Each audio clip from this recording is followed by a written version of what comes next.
নমস্কাৰ 11 জুন 2024 তাৰিখে বিশ্বৰ চাহ বজাৰত কোনোদিনে নোহোৱা নোপোজা এক ঘটনা সংঘটিত হ'ল। এক কথাত ক'বলৈ গ'লে বিশ্ব অভিলেখ সৃষ্টি হ'ল। ভাৰতৰ অসম ৰাজ্যৰ ডিব্ৰুগড় জিলাৰ মৰাণৰ এটা ক্ষুদ্ৰ চাহ ফেক্টৰীত উৎপাদিত 1 কেজি চিটিচি চাহে 1500 টকা দৰ লাভ কৰে, যিটো এক অভিলেখ। আচলতে পূৰ্বতে ইমান দৰ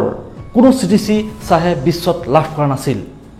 আৰু এই খবৰ বিয়পি পোৱাৰ লগে লগে বিশ্বৰ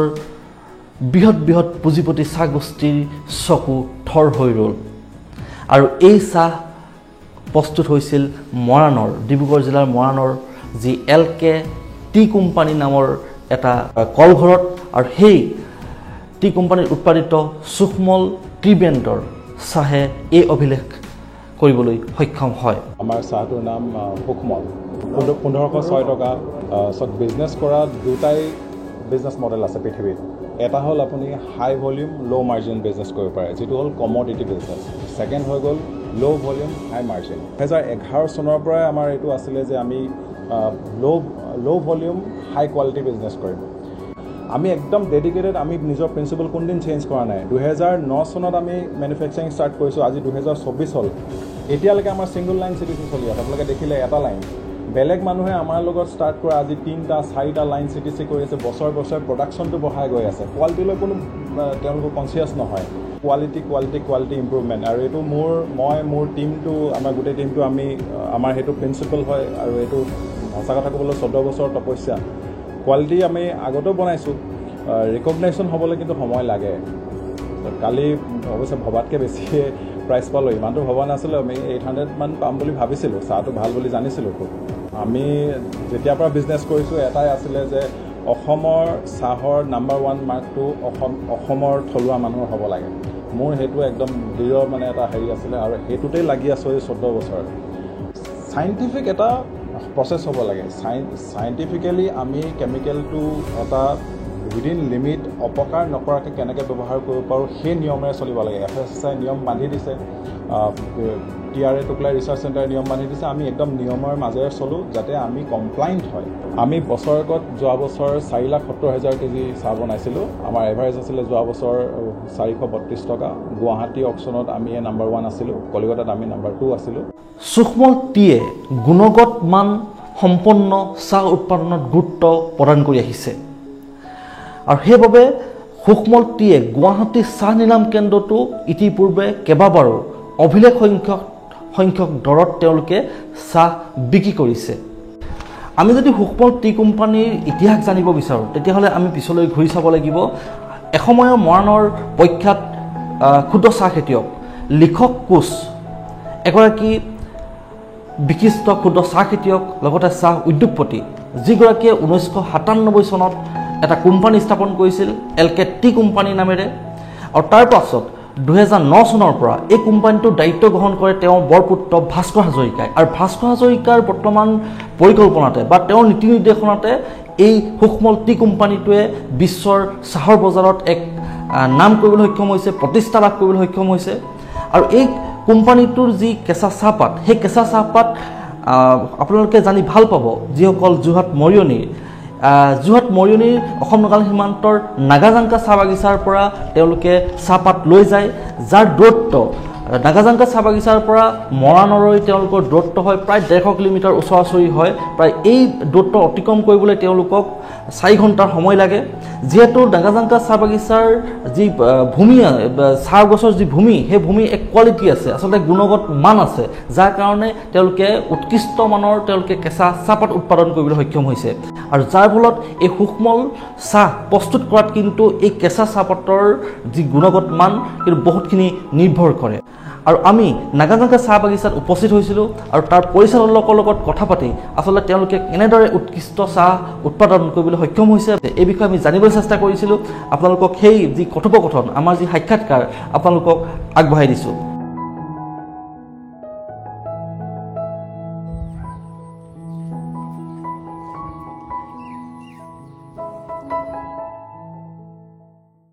নমস্কাৰ, পুনৰ এটা ভিডিঅ'লৈ আপোনালোক সকলোকে স্বাগতম জনাইছোঁ। মই আজি উপস্থিত আছোঁ যোৰহাট জিলাৰ মৰিয়নিৰ এখন বাগিচাত, বাগিচাখনৰ নামটো হৈছে নাগাজাংকা চাহ বাগিচা আৰু এই বাগিচাখন আছে অসম নাগালেণ্ড সীমান্তৰ একদম কাষৰীয়া অঞ্চলত আছে এখন নাগাজাংকা বাগিচা আপোনালোকৰ নিশ্চয় মনত আছে যিসকলে চাহৰ কথা যিসকলে খবৰ ৰাখে তেওঁলোকে নিশ্চয় এই বিষয়ে জ্ঞাত যে কিছুদিন পূৰ্বে অসমৰ এবিধ চাহে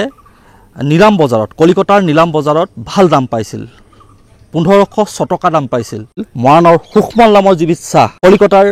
বজাৰত তেওঁলোকে ভাল দাম পাইছিল যেটো অসমৰ চাহৰ কাৰণে খুব এটা ভাল খবৰ ৰূপে চৰ্চিত হৈছিল এই নাগাজাংকা চাহ বাগিচাৰ পৰাই সেই সুখমল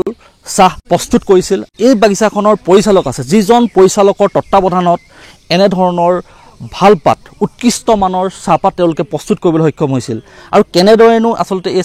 এই বাগিচাখন তেওঁলোকে পৰিচালিত কৰিছে বা তেওঁলোকে গোটেইটো মেইনটেইন কৰিবলৈ সক্ষম হৈছে আমি জানিবলৈ চেষ্টা কৰিম তেওঁৰ পৰা মনৰ কথাখিনি জানিবলৈ চেষ্টা কৰিম এই সুখমল চাহৰ অধিকাংশ চাহপাত ইয়াৰ পৰা যায় আমি জানিব বিচাৰিছোঁ যে ইয়াত এটা উৎকৃষ্ট চাহপাত আচলতে কেঁচা চাহপাত ইয়াৰ পৰা উৎপাদন হয় গোটেই প্ৰক্ৰিয়াটো মোক যদি অকণমান কয় আচলতে সুখমলত জইন কৰা মোৰ 3 বছৰ হ'ল 3 বছৰ চলি আছে কিন্তু মই আগৰ পৰাই জানো যে সুখমল টি গ্ৰুপটোৱে ভাল হেৰি আৰু মই সদায় চেষ্টা কৰিছিলোঁ কেনেকৈ মই ইয়াত মানে কাম পাওঁ তাৰপিছত মাননীয় আমাৰ ডিৰেক্টৰ ছাৰ লেখক কোচ ছাৰ আৰু ভাস্কৰ হাজৰিকা ছাৰে মোৰ ইণ্টাৰভিউ দি পেলাই মোক ইয়াত ল'লে লৈ পেলাই মোক এটাই কথাই কৈছে যে আমি চাহটো আমি অলপ বেলেগতকৈ ইউনিক বনাম গতিকে আপোনাৰ ফালৰ পৰা আপুনি বাগানত যিখিনি পাৰে আমাক এজ পাৰ আৱাৰ এডভাইচ আমাক চাহখিনি আপুনি তাৰ পৰা ভালকৈ পঠিয়াব লাগিব গতিকে মোক তেখেতসকলে উপদেশ দিছে যে আমাক সৰু পাত লাগে কোৱালিটি পাত লাগে গোটেই বছৰটোৰ ভিতৰতে লাগিব গতিকে আপোনালোকে সেইটো আমাক পঠিয়াব আৰু সেই হিচাপত মই মানুহ এংগেজ কৰি পেলাই মোৰ বাগিচাৰ ফালৰ পৰা মই যিখিনি পাৰোঁ কোঅপাৰেট কৰিছোঁ চাহপাত মই তেখেতসকলক প্লাকিং যেনেকৈ পাৰোঁ প্লাকিং যিটো ছিষ্টেমত আছে আমি প্লাকিং কৰি পেলাই তেখেতক পঠিয়াওঁ প্লাছ আমাৰ যিটো দৰৱ মাটি মাৰে সেইখিনি তেওঁৱে গোটেইখিনি উপদেশ দিয়ে সেইমতে আমি কাম কৰি আছোঁ আৰু এজ এ ৰিজাল্ট তেখেতসকলে তাতে চাহটো বনাইছে বনাই পেলাই পিছত খবৰটো আমাকেই দিছে যে আমি এইটো পাইছোঁ গতিকে এইটো আমাৰ সৌভাগ্য যে আমাৰ মাননীয় ডিৰেক্টৰ দুজন লেখক কোচ ছাৰ আৰু যদি আমি এইটো মই জানিব বিচাৰিছোঁ আমাৰ যিহেতু অসমীয়া স্বত্বাধিকাৰী অসমৰ ব্যক্তি অসমীয়া হিচাপে কি নাম তেওঁলোকৰ জানিবলৈ মন গৈছে অসমীয়া হিচাপে তেওঁ তেখেতে চাহ খেতিয়ক হিচাপে জনাজাত আমাৰ লেখক কোচ ছাৰ লেখক কোচ ন হয় আৰু তেওঁৰ সুপুত্ৰ ডাঙৰ পুত্ৰ ভাস্কৰ হাজৰিকা তেখেতে বাহিৰত পঢ়ি আহিছিলে চাহৰ ওপৰতে ইঞ্জিনিয়াৰিং পঢ়ি আহিছিলে পঢ়ি আহি পেলাই তেওঁ পিছত এই লাষ্ট ধৰক কেতিয়াৰ পৰা এতিয়া মই আগৰ হেৰিটো গম পাইছিলোঁ তেখেতে বছৰ পিছত গুচি আহিলে আহি পেলাই তেওঁ ফেক্টৰীতে মেনুফেকচাৰিঙত তেওঁ মনোনিৱেশ কৰিছিল কৰি পেলাই আৰু সেইখিনি তেওঁ নিজে চেষ্টা কৰি বনায় আমিতো যাবলৈ ফেক্টৰীত যাবলৈ সুবিধাই পোৱা নাই এবাৰ যাওঁ কেতিয়াবা চাবলৈ মন যায় এতিয়া এৰিব নোৱাৰোঁ কিন্তু আমাক খবৰটো পাই থাকোঁ এনেকৈ প্ৰথম যেতিয়া খবৰ পাইছিলে যে আপোনালোকৰ চাহে 1500 চুইছেগৈ আগতে 700 800 পাই থাকে আমি গম পাই থাকোঁ কিন্তু যেতিয়া 1500 চুইছিলে কেনেকুৱা লাগিছিলে প্ৰথম অনুভৱ মইতো মোৰ ভাগ্য বুলিয়ে ভাবিছোঁ কাৰণ মোৰ জীৱনত মই এনেকৈ বেলেগ বাগানত কাম কৰি আছোঁ যদিও এনেকুৱা পোৱা নাছিলোঁ গতিকে মোৰ ভাল লাগিছে যে এইখিনিত আমি গৌৰৱান্বিত যে আমাৰ অসমীয়া উদ্যোগৰ ভিতৰত এইখিনি যে আমাৰ অসমীয়া চাহ এগৰাকী মানে ভাস্কৰ ছাৰৰ নিচিনা এজন বা লেখক কোচ ছাৰৰ নিচিনা দুইজন তেওঁলোকৰ মানে তত্ত্বাৱধানত মানে এই চাহ উদ্যোগটোত যে এইখিনি আগবাঢ়ি আহিছে তাৰ কাৰণে আমি ধন্যবাদ আৰু মই এটা কথা অলপ আগত আমি কথা পাতি থাকোঁতে আমি এটা কথা পাতিছিলোঁ নাগাজাংকা চাহ বাগিচাৰ মাটি যিটো গুণাগুণৰ ওপৰত আপুনি এটা কৈছিলে কিবা গুণাগুণ তেনেকুৱা আছে নেকি যে স্পেচিয়েল গুণাগুণ কিবা বিশেষত্ব স্পেচিয়েল গুণাগুণ মাটি হিচাপত আমাৰ এইটোত মই অলপ ডিফাৰেণ্ট পাইছোঁ আমাৰ মই এইটো এৰিয়াৰ ভিতৰত মই এইটো মানে বিশ্বনাথ চাৰিআলি বেল্টৰ লগত অলপ মিল আছে চেণ্ডিলম চইল হয় আৰু এই চেণ্ডি চইলটো ভাল হ'লে ইয়াত অলপ ক্ৰপটো কমেই অভিয়াছলি কিন্তু মই শুনিছোঁ আৰু মই জানো মানে হেৰি মানে টকলাই কোৱা মতে অলপ কোৱালিটিত ইয়াত অলপ হেল্প কৰে আৰু ইয়াত আপোনালোকে কেনেকুৱা ধৰণৰ দৰৱ মানে কি আৰু আপোনালোকে যিটো পৰিমাণ দৰৱ মাৰিব লাগে কেমিকেলটো কীটনাশক মাৰিবলগীয়া হয় সেইটো আপোনালোকে কেনেকুৱা ধৰণে মেইনটেইন কৰে সেইটো বা আমি একেবাৰে PPCৰ আণ্ডাৰত মাৰোঁ আমাৰ যিখিনি মানে PPCৰ আণ্ডাৰ প্লেণ্ট প্ৰটেকশ্যন কোডৰ যিটো আণ্ডাৰত আমাৰ যিটো দৰৱ মাৰিবলৈ দিয়া হয় আমি মিনিমাম আমাৰ সেইখিনি মাৰি আছোঁ জৈৱিক জৈৱিক আমি এতিয়ালৈকে কৰা নাই আপোনালোকে আমি হেৰিয়ে কৰি আৰু আপোনালোকৰ এটা প্ৰত্যাহ্বান আছে যিহেতু আপোনালোকৰ ফেক্টৰী আছে মৰাণত পাত উৎপাদন হয় আপোনালোকৰ ইয়াত কেঁচা পাতটো আপোনালোকে ইয়াৰ পৰা তালৈ পঠাবলগীয়া হয় পাতটো যথেষ্ট দূৰ হয় কমেও 3-4 ঘণ্টা সময় লাগি যাব পাৰে আপোনালোকৰ কাৰণ যেহেতু অসম নগৰৰ ভিতৰুৱা এটা অঞ্চলৰ পৰা পঠাবলগীয়া হয় সেইটো কেনেকৈ মেইনটেইন হয় পাতটো বেয়া হৈ নাযায়নে পাতটো একচুৱেলি ইয়াৰ পৰা আমাক তেনেকৈ এবাৰ অলপ হেৰি হৈছিলে তাৰপিছত মই তেওঁ নিজে আহিলে ভাস্কৰ ছাৰ আহিলে আহি পেলাই আমাক ক'লে যে আপুনি এনেকৈ নপঠিয়াব এনেকৈ কৰিব পাতটো ঠাণ্ডা কৰি ল'ব লৈ পেলাই আপুনি ভালকৈ কেয়াৰ লৈ পেলাই পাতটো কম ওজনত আপুনি পাতটো পঠিয়াব ধৰক আপোনাৰ কেপাচিটি যদি 12 কেজিও আছে আমি পাৰিলে 10 কেজি 11 কেজি তেনেকৈ আমি পাতটো কমাই পেলাই আমি পঠিয়াই কিহত পঠাই আপোনালোকে আমাৰ ক্ৰেট আৰু ট্ৰাক আছে ট্ৰাক আহে লাগে কিমান কেজিয়ে ধৰি লওক দৈনিক যায় নে পাত আপোনালোকৰ দৈনিক যায় ছিজনত আমাৰ ডেইলিৰ পাত ডেইলি যায় কিমানমান কেজি যায় আপোনালোকৰ ইয়াৰ পৰা 10,000লৈকে 11,000লৈকে আমাৰ 11,000লৈকে গৈছে তেতিয়া আমাৰ 5খন ভেহিকলত যায় 5খন ভেহিকলত যায় 5 বাৰ যায় দৰকাৰ হ'লে আৰু এখন কেতিয়াবা পঠিয়াই দিয়ে ইয়াত আপোনালোকৰ কোনো ধৰণৰ ফেক্টৰী নাই আপোনালোকৰ ইয়াত নাই আমি দুজনেই চলাওঁ ইয়াত আমি গাৰ্ডেনত আমাৰ দিলীপ কোচ আছে তেওঁ এতিয়া এই মোৰ ফালে আছে তেওঁ আৰু মই আমি দুজনেই চোৱা চিতা কৰি আছোঁ আৰু আপোনালোকৰ ইয়াত ৱৰ্কাৰ কিমান আছে আপোনাৰ শ্ৰমিক কিমান আছে ইয়াত আপোনালোকৰ শ্ৰমিক আমাৰ মোটামুটি 450-500 ভিতৰত হ'ব মানে আমাৰ ডিভিজন এটা কিমান মাটিৰ আপোনালোকৰ বাগানখন আগুৰি আছে আমাৰ দুইখন মিলি পেলাই ধৰক আমাৰ 155 to 160 হেক্টৰ ভিতৰত হ'ব নিশ্চয়কৈ ধন্যবাদ জনাইছোঁ আপোনাৰ পৰিচয়টো দিলে অলপ ভাল লাগিব মোৰ পৰিচয় নৱকুমাৰ বৰা হয় মোৰ ঘৰ নলবাৰী হয় নিশ্চয়কৈ ধন্যবাদ জনাইছোঁ দীপক তাঁতী দা আছে কি ক'ব আচলতে সুকমল চাহৰ যিটো অসমৰ এতিয়া নাম গৌৰৱৰ উঠিছে ইয়াৰ পৰাই যায় অধিকাংশ চাহপাত ইয়াৰ পৰাই যায় কেঁচা চাহপাত ইয়াৰ পৰাই যায় আপুনিও এইখন বাগানৰে এগৰাকী বাসিন্দা কি ক'ব কেনেকুৱা লাগিছে এয়া বৰ গৌৰৱৰ বিষয় আমি গৌৰৱান্বিত হৈছোঁ ধন্যবাদ জনাইছোঁ বিশেষকৈ আমাৰ তত্বাৱধানত থকা আমাৰ লেখক কোচ আৰু বিশেষকৈ ভাস্কৰ ছাৰ তেওঁলোকৰ ডেডিকেশ্যনৰ কাৰণেই চাগে আজি আমি আমাৰ চাহ বাগিচাখন এইদৰে আমি গৌৰৱ কৰিবলৈ এক সুযোগ পাইছোঁ তেওঁলোকে ডেডিকেশ্যনত ভাল প্ৰচেছত তেওঁলোকে চাহপাত উলিয়াই আজি মাৰ্কেটত ভাল দাম পাইছে য'ত নেকি অসমৰ চাহ উৎপাদন একেবাৰে নাইকিয়া হোৱা নিচিনাই কিছুমান বাগান বন্ধ হোৱাৰ মানে পৰিলক্ষিত হৈছে কিন্তু সেইটো সময়ত কিন্তু আমাৰ চাহ বাগিচাই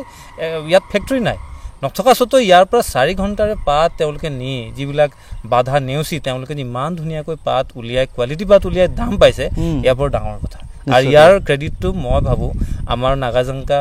পৰিচালক যিজন নৱকান্ত বৰা আছে দিলীপ কোচ আছে তেওঁৰ টীম ইয়াৰ শ্ৰমিক আৰু বিশেষকৈ ভাস্কৰ ছাৰ যদি নকৰিলে এডভাইচ নকৰিলেহেঁতেন তেওঁৰ যিখিনি আইডিয়া তেওঁৰ যিখিনি আইডিঅ'লজিখিনি ইয়াত নখটা হ'লে আমাৰ মানুহখিনি তেনেকৈ কাম কৰিব নোৱাৰিলেহেঁতেন আগতো তেনেকৈ আমাৰ বাগিচাবিলাক দেখিছোঁ আমাৰ বাগিচাৰ অৱস্থা বেয়া হৈ গৈছে কিন্তু ভাস্কৰ ছাৰে যেতিয়াৰ পৰা লৈছে তেওঁ কিন্তু বৰ ধুনীয়াকৈ চলাই আছে আৰু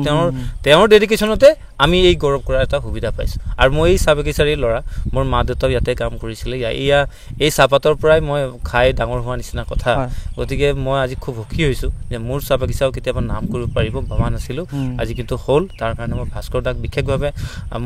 মোৰ মা দেউতা হয় এই চাহ বাগিচা মোৰ পিতৃসকল যি কাম কৰিছে তেওঁলোকৰ হৈ ধন্যবাদ জনাইছোঁ নিশ্চয়কৈ ধন্যবাদ জনাইছোঁ দীপক তাঁতী ডাঙৰীয়াক আৰু আপোনালোকে শুনিলে যে আচলতে চাহৰ দেশ অসমৰ চাহক লৈ বিশ্বত অসমৰ এটা মান আছে কিন্তু শেহতীয়াকৈ চাহক লৈ যথেষ্ট শংকাৰ সৃষ্টি হৈছিল ক্ষুদ্ৰ চাহ খেতিয়কসকলে ৰাজপথলৈ আহিবলগীয়া হৈছিল যে তেওঁলোকৰ চাহ বিক্ৰী কৰাৰ কাৰণে এনেকুৱা এটা অৱস্থাৰ সৃষ্টি হৈছিল বিদেশত অসমৰ চাহৰ গুণগত মান কম হৈছে বুলি অভিযোগ উত্থাপন হৈ আহিছে কিন্তু এনে সময়ত নিলাম কেন্দ্ৰত অসমৰ চাহৰ যি উচ্চ দৰ লাভ কৰিবলৈ সক্ষম হৈছে আৰু বিশেষকৈ অসমৰ উদ্যোগপতি অসমীয়া চাহ উদ্যোগপতিয়ে এই সফলতা অৰ্জন কৰিবলৈ সক্ষম হৈছে ই নিশ্চয়কৈ অসমৰ চাহৰ বাবে অতিকৈ এটা ভাল খবৰ সুখবৰ আৰু আমি সুকমল চাহ বাগিচাৰ য'ৰ পৰা আছে সুকমল চাহ বাগিচাই য'ৰ পৰা কেঁচা চাহপাত লয় বা উৎপাদন কৰে তেওঁলোকৰ মূল কেঁচা চাহপাতৰ স্থলীখন আমি বৰ্তমান দেখুৱালোঁ এইখন নাগাজাংকা চাহ বাগিচাৰ পৰা আমি আপোনালোকক দেখাবলৈ চেষ্টা কৰিলোঁ এই পৰিৱেশটো বা পৰিচালকৰ কথাখিনি আমি জানিবলৈ চেষ্টা কৰিলোঁ আপোনালোকক